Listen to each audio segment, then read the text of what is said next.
What if this isn't a delay, but preparation? We often live in a world that moves quickly. Achievements are celebrated loudly. Milestones are shared online in real time, and we are constantly reminded of how behind we are. So when your own timeline doesn't match the pace of the world around you, the natural assumption is that something's wrong, that your life is on hold, that maybe you're being punished, or maybe you're not worthy of the things you've been praying for. But what if this season you're in, this quiet, slow, and often painful place, is not a punishment at all? What if it's preparation? It's easy for others to say, be patient, or trust the process. But they don't see the weight of waiting. They don't feel the quiet ache in your chest when you've prayed for something for years. And still, there's silence. They don't witness the nights when your pillow absorbs the tears that you dare not show anyone else. They don't live in the mind that questions, why not me? Why not now? But here's something we often overlook in our despair. When Allah prepares you for something big, He does not simply give it to you. He prepares you for it. Because the gift, the elevation, the answered prayer, it requires a new version of you. A version shaped by trials, refined by loss, and matured by waiting. In Islamic tradition, patience isn't just about tolerating hardship. It's about maintaining trust in Allah during the hardship. It's about holding on, not just with your hands, but with your soul. That kind of patience transforms you. It doesn't just delay your journey, it prepares your heart for what's next. The wisdom behind the stillness. Imagine a blacksmith forging a sword. The metal is placed in fire, hammered, shaped, cooled, and then heated again. It's a long process. But if you interrupt it too soon, you get a blade that breaks in battle. Similarly, your waiting season may feel like you're trapped in the fire, but it's in this fire that you're being forged into something stronger. When Allah wants to give you something significant, whether it's a role, a relationship, a responsibility, He prepares your character before He places the blessing in your hands. And often that preparation doesn't look like progress. It looks like heartbreak. It looks like failure. It looks like confusion. But in reality, these are the precise tools Allah uses to mold you. You may think, why can't I just receive the blessing and grow into it afterward?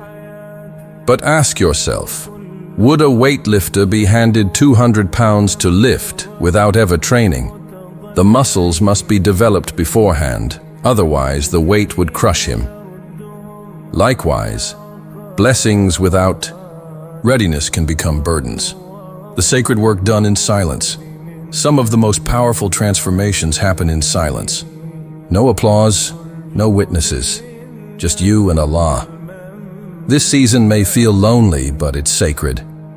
It's the space where your soul is being rebuilt brick by brick, without distraction. This is where your trust muscles are tested. This is where you learn to love Allah for who He is, not just for what He gives. Even the prophets experienced this divine delay. Prophet Musa, A.S., was raised in Pharaoh's palace, but he fled to the desert and spent years away before he was ready to confront Pharaoh again. Prophet Yusuf, A.E. Set, spent years in prison before being elevated to a position of power.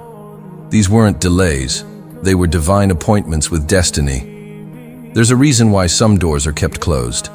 Not because you're unworthy, but because the version of you that's supposed to walk through them isn't ready yet. You are still under divine construction. You're not falling behind. You're being set apart. As you grow spiritually, emotionally, and mentally, you'll begin to notice a shift. Things that once felt fulfilling may start to feel empty. Conversations you once enjoyed feel surface level. People you once connected with may now misunderstand you. You'll start to feel like you don't belong. Not because something's wrong with you, but because something's evolving within you. This discomfort is not a mistake. It's a sign that you're being pulled into a new chapter. A chapter that requires new surroundings, new priorities, and sometimes solitude. What feels like disconnection is actually realignment. Allah is disconnecting you from what no longer fits the future He's written for you. Surah Al-Anfal 8:24 tells us that Allah intervenes between a man and his heart. That means He sometimes creates distance between you and desires that would harm you. He places discomfort in situations you've outgrown to nudge you toward growth. It's a mercy, even if it doesn't feel like it at the time. The unseen beauty of obedience in pain. It's one thing to worship Allah when life is smooth. It's another to continue turning to Him when your heart is heavy and your soul is tired. If you're still waking up for Fajr with a broken spirit, if you're still making dua with a trembling voice, if you're still avoiding sin, even when no one is watching, understand this. Your quiet acts of faith are being recorded by the One who sees everything. The Prophet said, "The most beloved deeds to Allah are those that are consistent, even if small." When your soul is tired and your prayers feel empty, yet you still make them, that is not weakness. That is sacred obedience. That is the type of submission that angels write down with awe. Allah is not looking for polished perfection. He wants your sincerity. The fact that you keep showing up despite your struggles, that is where your strength lies. That is where your preparation becomes meaningful. Loss is not the end. It's the transition. We often associate loss with the end of something, a relationship, a dream, a version of ourselves. But loss, in divine terms, is rarely about ending. It's about transitioning. That heartbreak didn't destroy you. It awakened you. That rejection wasn't a wall. It was a redirection. Every time something is removed from your life, something else is being planted within you. Maybe you lost a person, but found your strength. Maybe you lost a job, but found your purpose. Maybe you lost your confidence, but found your reliance on Allah. As the Prophet reminded us, what missed you was never meant for you. What reached you was never going to miss you. Nothing written for you can be taken, and nothing not written for you will ever stay. Understanding this allows the heart to breathe again. Divine timing requires divine trust. Sometimes what you're praying for is already written, but not for now. Not because you're not deserving, but because the timing would ruin it. Allah sees what you don't, the ripple effects of every event, the hearts of people around you, and the spiritual condition you'll be in tomorrow. His delay is never random. It is always protective. The Quran tells us in Surah Al-Qasas 28:68, "Your Lord creates what He wills and chooses. Not for them was the choice." You may want something today, but Allah may want to give it to you when it will benefit your soul, not just your ego. If you rush it, you might get what you want, but lose what you need. That's why part of faith is learning to say, "Ya Allah, I trust your timing more than my desires." A new version of you is emerging. You're not just changing, you're being reshaped. The person you're becoming is stronger, more patient, more spiritually aware. And it's not by accident. It's by divine design.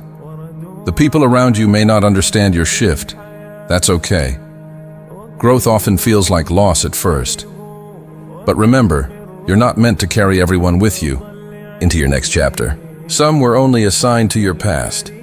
You are being refined into a version of yourself that can hold greater responsibilities, deeper wisdom, and truer joy. The tears, the silence, the solitude, it's all part of the shaping process. A final prayer for the waiting soul. So if you find yourself in a season that feels like stillness, obscurity, or even suffering, hold on. Not because the wait is easy, but because it's meaningful. Say this: Ya Allah, don't let me rush what you are still preparing me for. Don't let me chase what isn't mine. And don't let me give up while you're still writing the story. You are not forgotten. You are not stuck. You are not behind. You are being prepared. And when you finally arrive at what's written for you, you'll look back at this season and whisper, Subhanallah, every tear was a step toward this. Ameen.